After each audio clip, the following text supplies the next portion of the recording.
Salabatpura police પાસેથી મળતી માહિતી મુજબ ઇન્ચાર્જ પોલીસ કમિશનર અને નાયબ પોલીસ કમિશનર દ્વારા વાહન ચોરીના વણશોધાયેલ ગુનાઓ શોધવા માટે સૂચના આપવામાં આવી હતી।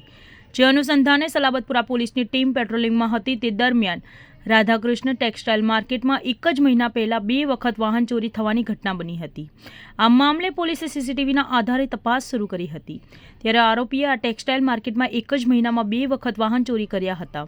જેથી પોલીસે સુરતના રિંગ રોડથી પલસાણા સુધી સીસીટીવી કેમેરા તપાસ્યા હતા અને ચોક્કસ બાતમીના આધારે આરોપીને ઝડપી પાડ્યો હતો।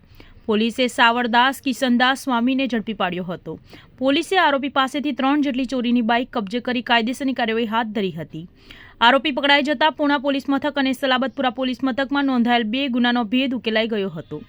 આરોપીની મોડસ ઓપરેટિંગ વિશે વાત કરીએ તો આરોપી પોલીસ પકડથી બચવા શહેરથી દૂર જોલવા ગામમાં ભાડેથી રહેતો હતો।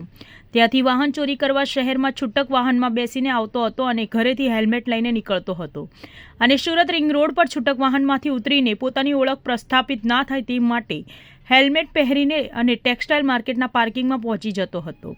ત્યાંથી સિક્યુરિટીની નજર ચૂકવીને વાહન ચોરી કરી નાસી જતો હતો।